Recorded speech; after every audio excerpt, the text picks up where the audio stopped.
সবাইকে আজকে ম্যাথ ক্লাসে স্বাগতম। আজকে আমি অঙ্ক করব সপ্তম শ্রেণীর অধ্যায় ১ মূলদ ও অমূলদ অধ্যায়ের অনুশীলনে ১.২ এর ১৭ নম্বর পৃষ্ঠা। ২৪-এ বলা হয়েছে একটি শূন্য দলকে ৬, ৭, ৮ সারিতে সাজানো যায়, কিন্তু বর্গাকারে সাজানো যায় না। কতে দেওয়া হয়েছে ৮-এর গুণনীয়কগুলো বের করো। খতে দেওয়া হয়েছে শূন্য সংখ্যাকে কোন ক্ষুদ্রতম সংখ্যা দ্বারা গুণ করলে শূন্য সংখ্যাকে বর্গাকারে সাজানো যাবে। গতে দেওয়া হয়েছে ওই দলে কমপক্ষে কতজন শূন্য যোগ দিলে শূন্য দলকে বর্গাকারে সাজানো যাবে। তাহলে আমরা এখন কি করব, আমরা যে প্রথমে অনুচ্ছেদ দেওয়া আছে একটি শূন্য দলকে ৬, ৭, ৮ সারিতে সাজানো যায়, কিন্তু বর্গাকারে সাজানো যায় না। এই অনুচ্ছেদ থেকে আমরা ক, খ, গ উত্তর বের করে নিব। তাহলে প্রথমে আমরা ক উত্তর বের করব। কতে দেওয়া হয়েছে ৮-এর গুণনীয়কগুলো বের করো। তাহলে এখন আমরা কি করব, ৮-এর গুণনীয়কগুলো লিখে ফেলবো। ২৪-এর ক দিয়ে আমি লিখে ফেলেছি 8-এর গুণনীয়ক। আমি কি বের করব, গুণনীয়ক। ভাগের মাধ্যমে, গুণের মাধ্যমে, তোমাদের যেভাবে ইচ্ছা তোমরা ওইভাবে বের করে নিতে পারো। আমি তোমাদেরকে পরে দেখিয়ে দিব। আমি এখন ৮-এর গুণনীয়ক বের করে নিব গুণের মাধ্যমে। তাহলে আমি কি করব, আমি দুইটা পূর্ণ সংখ্যা পরস্পরের সাথে গুণ দিব। গুণ দিলে যে গুণফল হবে ওই গুণফল আমার কত হতে হবে, ৮। তাহলে আমি প্রথমে ১ থেকে শুরু করব। ১-এর সাথে কত গুণ দিলে আমার ৮ হবে, ৮ গুণ দিলে লিখে ফেলবো ১ গুণ হচ্ছে ৮। তাহলে গুণফল কত আমার ৮। তার মানে হচ্ছে আমি যখন গুণ দিয়ে বের করব আমি কিন্তু দুইটা পূর্ণ সংখ্যা পরস্পর গুণ দিব। গুণ দিলে আমার যে সংখ্যার গুণক বের করব ওই সংখ্যাই হতে হবে। একের পরে হচ্ছে কত, ২। তাহলে এখানে ২ লিখবো। ২ এর সাথে কত গুণ দিলে আমার ৮ হবে, ৪। তাহলে হবে ২ গুণ ৪ সমান হচ্ছে কত, ৮। তাহলে এখানে ১, ২, ৪, ৮ ছাড়া কিন্তু আমার ৮-এর কোনো মৌলিক গুণক নেই, কারণ ১-এর সাথে ৮ গুণ দিলে ৮ হয় আমার, ২ এর সাথে ৪ গুণ দিলে ৮ হয়। আর এই সংখ্যাগুলো ছাড়া আর কোনো সংখ্যা পরস্পরের সাথে গুণ দিলে কিন্তু গুণফল আমার ৮ হবে না। তাহলে এটা হচ্ছে কি আমার গুণের মাধ্যমে। আমি যদি ভাগের মাধ্যমে করি তাহলে এখানে আমি ৮ লিখে ফেলবো। তাহলে আমি যদি ভাগের মাধ্যমে গুণেও নিয়োগ বের করি, আমাকে কি করতে হবে, ৮-কে আমি পূর্ণ সংখ্যাতে ভাগ দিব। আমি যদি ভাগ দেই তাহলে আমার কিন্তু কোনো ভাগশেষ থাকবে না, শুধু ভাগফল হবে। তাহলে যদি আমি ৮-কে ১ দিয়ে ভাগ দিই আমার ভাগফল কত হবে, ৮। এখানে কিন্তু আমার কোনো ভাগশেষ থাকবে না। আমি যে সংখ্যার গুণক বের করব ওই সংখ্যাকে এমন একটা সংখ্যা দিয়ে ভাগ দিব যে সংখ্যা দিয়ে ভাগ দিলে আমার কোনো ভাগশেষ থাকবে না, শুধু ভাগফল হবে। তাহলে ৮-কে ১ দিয়ে ভাগ দিলে ভাগফল কত, ৮। এখানে কোনো ভাগশেষ নেই। একের পরে হচ্ছে কত, ২। তাহলে কিন্তু ৮-কে আমার ২ দিয়ে ভাগ যাবে, তাহলে কি ফেলবো ৮ ভাগ ২। ২ দিয়ে ৮-কে ভাগ দিলে ভাগফল কত হবে, ৪। এখানে আমার ভাগফল ৪ হবে, ভাগশেষ কিন্তু হবে না। তাহলে এখানে দেখো ২ এর পরে ৩ দিয়ে ৮-কে যায় না। যদি ৩ দিয়ে আমি ৮-কে ভাগ দিই আমার কিন্তু ভাগশেষ থেকে যাবে। তাহলে ১, ২, ৪, ৮ হচ্ছে কি আমার ৮-এর গুণনীয়ক। দেখো এখানে আমি গুণের মাধ্যমে যে গুণনীয়ক গুলো বের করেছিলাম ভাগের মাধ্যমে কিন্তু একই গুণনীয়ক বের হয়েছে।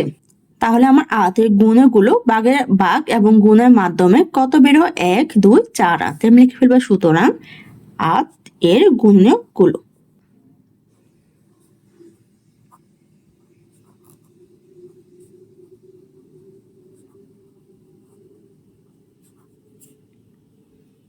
এক, ২, ৪, ৮।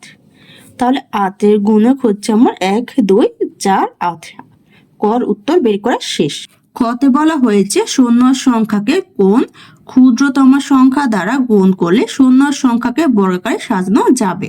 তাহলে এখন আমি বের করে নেব যে আমার শূন্য সংখ্যাকে কোন ক্ষুদ্রতম সংখ্যা দিয়ে গুণ করলে শূন্য সংখ্যাকে বর্গাকারে সাজানো যাবে। খ দিয়ে আমি লিখে ফেলেছি একটি শূন্য দলকে ৬, ৭, ৮ সারিতে সাজানো যায়। ফলে শূন্য সংখ্যা ৬, ৭, ৮ দ্বারা বিভাজ্য, তাই ক্ষুদ্রতম সংখ্যা হবে ৬, ৭, ৮-এর লসাগু। তাহলে এখন আমি কি করব, ৬, ৭, ৮-এর লসাগু বের করে নিব। তাহলে লিখে ফেলবো ৬, ৭, ৮। এখন আমি মৌলিক উৎপাদকের মাধ্যমে একত্রে সবগুলো সংখ্যা লসাগু বের করে নিব। এখন আমি কি করব, এই সংখ্যাগুলোকে এমন সংখ্যা দিয়ে ভাগ দিব যার কোনো ভাগশেষ থাকবে না। তাহলে ২ দিয়ে কিন্তু আমার ৬-কে ভাগ যায়, ৮-কে ভাগ যায়। লসাগুর ক্ষেত্রে আমার যদি অন্তত দুইটা সংখ্যা দিয়ে কোনো সংখ্যা ভাগ যায় তাহলে আমি ওই সংখ্যা নিতে পারবো। এখানে যেহেতু ৬ আর ৮ দুইটা সংখ্যা আমার ২ দিয়ে ভাগ যায় তাহলে আমি এখানে ২ নিয়ে নিব। 6কে 2 দিয়ে ভাগ দিলে ভাগফল কত 3, 7কে ভাগ যাবে না, তাহলে 7 এ 7 হবে। 8কে 2 দিয়ে ভাগ দিলে ভাগফল কত 4। এখানে দেখো 3, 7, 4কে একত্রে বা অন্তত দুইটা সংখ্যাকে কিন্তু কোনো সংখ্যা দিয়ে ভাগ যায় না, তাহলে এই সংখ্যাগুলো ভাগ দেওয়া লাগবে না। তাহলে 6, 7, 8 এর মৌলিক সংখ্যা হচ্ছে 2, 3, 7, 8। আমি এখন কি বের করবো লসাগু, তাহলে লিখে ফেলবো সুতরাং 6, 7, 8 এর লসাগু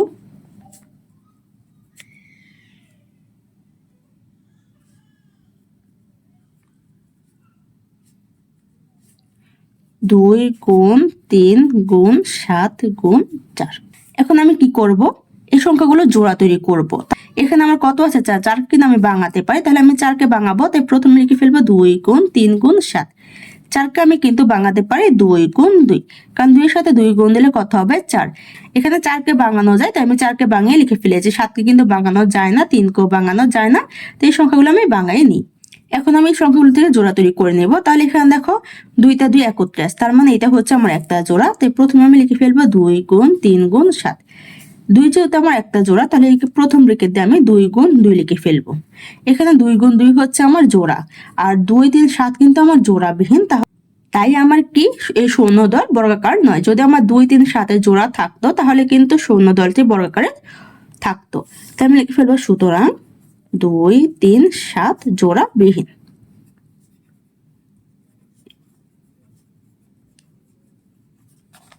সুতরাং 2, 3, 7 বা 42 দ্বারা শূন্য দলকে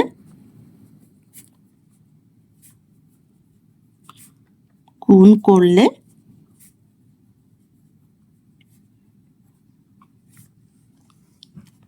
শূন্য সংখ্যাকে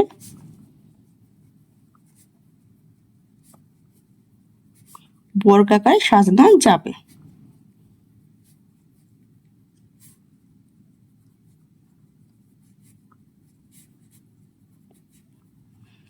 তার মানে হচ্ছে আমার যেখানে 2, 3, 7 জোড়াবিহীন, এই সংখ্যাগুলো যদি পরস্পরের সাথে গুণ দেয় গুণফল কত হবে আমার 42। আর এই 42 দ্বারা যদি আমি শূন্য দলকে গুণ করি তাহলে শূন্য সংখ্যাকে বর্গাকারে সাজানো যাবে। আমাকে প্রশ্নে বের করতে বলা হয়েছিল কোন ক্ষুদ্রতম সংখ্যা, তাহলে লিখে দিব সুতরাং নির্ণেয় ক্ষুদ্রতম সংখ্যা। যদি আমার ক্লাসটি তোমাদের কাছে ভালো লেগে থাকে একটা সাবস্ক্রাইব করে দিও। ধন্যবাদ। এখানে ক্ষুদ্রতম সংখ্যা আমি কত বের করেছিলাম 2, 3, 7 এর গুণফল 42, তাহলে এখানে কত হবে 42। তাহলে ক্ষুদ্রতম সংখ্যা কত 42, আর 42 দিয়ে যদি আমি 6, 7, 8কে গুণ দেই তাহলে কিন্তু আমার এই শূন্য দলকে বর্গাকারে সাজানো যাবে। খর উত্তর বের করা শেষ। গতে বলা হয়েছে ওই দলে কমপক্ষে কতজন সৈন্য যোগ দিলে শূন্য দলকে বর্গাকারে সাজানো যাবে। তাহলে এখন আমি বের করে নিব যে শূন্য দলে কতজন সৈন্য যোগ দিলে শূন্য দলকে বর্গাকারে সাজানো যাবে। গতে আমি লিখে ফেলেছি খ হতে পাই। আমি যে খতে লসাগু পেয়েছিলাম ওই লসাগু আমি এখানে গুণ আকারে লিখে ফেলেছি। 2 গুণ 2 গুণ 2 গুণ 3 গুণ 7, এখানে আমি 2 গুলো একসাথে লিখে ফেলেছি। তারপরে 3 আর 7 লিখেছি, তাহলে গুণ দিলে গুণফল কত হবে 168। তার মানে হচ্ছে শূন্য দলে আমার সদস্য আছে কত 168, তাই লিখে ফেলেছি সুতরাং শূন্য দলে কমপক্ষে 168 জন সৈন্য আছে। আমি এখন কি বের করব, আমার এই দলের সাথে কমপক্ষে কতজন সৈন্য যোগ দিলে সৈন্য দলকে বর্গাকারে সাজানো যাবে। যেহেতু এখানে আমাকে বলা হয়েছে বর্গাকারে, তাই আমি কি করব ভাগের মাধ্যমে বর্গমূল বের করে নিব 168 এর। তাহলে লিখে ফেলবো আমি 168 ভাগের মাধ্যমে বের করব। তাহলে প্রথমে জোড়া তৈরি করে নিব। এখানে জোড়া তৈরি করা শেষ, এখন ভাগ দিব, তাই ডান পাশে ভাগ চিহ্নের মতো দাগ দিয়ে নিব। প্রথম সংখ্যা কত 1, এখানে আমি 1কে ভাগ দেওয়ার জন্য ভাগফল বা বর্গ সংখ্যা ধরে নিব। তাহলে আমি 1 এর জন্য যদি 1 ধরি 1কে বর্গ করব, 1কে বর্গ করব মানে 1কে আমি 1 দিয়ে গুণ দিব, তাহলে গুণফল কত হবে 1। এই বর্গ সংখ্যা কিন্তু আমার এখানে যে সংখ্যা সেই সংখ্যা নিচে বসবে। তাহলে দেখো 1 দিয়ে 1কে বর্গ করলে আমার কত বর্গ সংখ্যা 1, এখানে আছে কত 1, তার মানে এখানে কত হবে 1। আর 1 এর নিচে আমি বসিয়ে দেব বর্গ সংখ্যা। এখন আমি বিয়োগ দিব, 1 থেকে 1 বিয়োগ দিলে 0, 0কে আমি ভাগ দেব, তাই বাম পাশে ভাগ চিহ্নের মতো দাগ দিয়ে নিব। 0কে ভাগ দেওয়ার জন্য আমি এখানে সংখ্যা ধরে নিব কিভাবে, আমি যে ভাগফল পেয়েছি ভাগফলের দ্বিগুণ, তাহলে 1 এর দ্বিগুণ হচ্ছে 2, একের সাথে আমি 2 গুণ দেবো, তাহলে কত হবে 2। 2 দিয়ে কিন্তু শূন্যকে ভাগ যাবে না, কারণ 2 থেকে শূন্য ছোট। তাহলে কি করব, উপর থেকে আমি জোড়া নামাবো 68। এখন আমি দেখবো 68 মধ্যে ভাগ দেওয়ার জন্য 2 এর সাথে আমার কত নেওয়া লাগে। যদি 2 এর সাথে আমি 2 নিই তাহলে কত হবে 22। তাহলে আমি এখন দেখবো 22 আমার 68 মধ্যে যায় কিনা। তাহলে 22 কে আমি 2 দিয়ে গুণ দিব, কারণ এখানে যেটা আমি 2 ধরে নিয়েছি, তাই 2 দিয়ে গুণ দিলে গুণফল বের হয়ে যাবে। গুণ দিলে গুণফল কত হবে আমার 44। 44 আমার 68 মধ্যে যায়। যদি আমি 2 এর জায়গায় 3 ধরি তাহলে কত হবে 23। তার মানে আমি 23 কে 3 দিয়ে গুণ দিব, কারণ আমি এখানে 3 ধরে নিয়েছি, তাই 23 কে আমি 3 দিয়ে গুণ দিলে গুণফল বের হয়ে যাবে। তাহলে গুণফল কত হবে আমার 69। 68 থেকে বড়, তাহলে 3 দিয়ে যাবে না, 2 দিয়ে যাবে। তো এখানে হবে কত 2, আর 68 নিচে বসিয়ে দিব আমি 44। এখন বিয়োগ দিব, বিয়োগ দিলে বিয়োগফল কত হবে আমার 24। এখানে ভাগফল বা বর্গমূল 12। তাহলে এখানে 24 ভাগশেষ থাকাতে 168 কিন্তু আমার বর্গ সংখ্যা নয়। আমি এখন কি করব, বের করে নিব যে কমপক্ষে কতজন শূন্য যোগ দিলে শূন্য দলকে বর্গাকারে সাজানো যাবে। এখানে আমার কত ভাগশেষ বের হয়েছে 24। এখানে কিন্তু আমার অনেক বড় ভাগশেষ রয়ে গেছে। আমি কি করব, এত বড় তো আমি নিতে পারবো না, তাই আমি 24 কে 1 ধরে নেব। 1 ধরে আমরা এখানে যে ভাগফল বা বর্গমূল পেয়েছি, আমি বর্গমূলের সাথে 1 যোগ দিব, তাহলে কত হবে আমার 13। কি করবো, আমি যে 13 পেয়েছি 13 বর্গ বের করব। বর্গ বের করে আমি 168 থেকে ওই বর্গ সংখ্যা বিয়োগ দিব। বিয়োগ দিলে কমপক্ষে কতজন শূন্য যোগ দিলে শূন্য দলকে বর্গাকারে সাজানো যাবে তা বের হয়ে যাবে। এখন আমি এই তথ্যগুলো লিখে ফেলবো। আমি লিখে ফেলেছি, যেহেতু 168 এর বর্গমূল নির্ণয় করার সময় ভাগশেষ 24 আছে, সেহেতু 168 পূর্ণ বর্গ সংখ্যা নয়। 168 এর সাথে কোনো একটি ক্ষুদ্রতম সংখ্যা যোগ করলে যোগফল পূর্ণবর্গ হবে।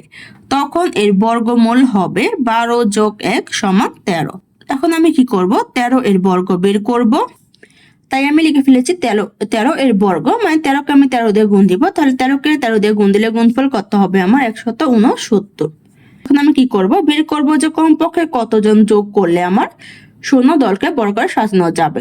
তাহলে আমি লসাগু বের করেছিলাম কত 168, আর এখন আমি 13 বর্গ পেয়েছি কত 169। যদি আমি এই বর্গ সংখ্যা থেকে 168 বিয়োগ দিই, তাহলে কমপক্ষে কতজন যোগ দেওয়া লাগবে তা বের হয়ে যাবে।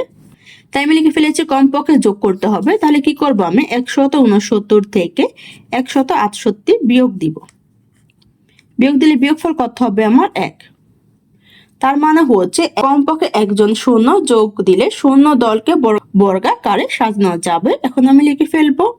আমি লিখে ফেলেছি, সুতরাং কমপক্ষে একজন শূন্য যোগ দিলে শূন্য দলকে বর্গাকারে সাজানো যাবে। গড় উত্তর বের করা শেষ। আজকের ক্লাসটি এখানে শেষ। সবাইকে দেখার জন্য ধন্যবাদ। যদি আমার ক্লাসটি তোমাদের কাছে ভালো লেগে থাকে একটা সাবস্ক্রাইব করে দিও। ধন্যবাদ।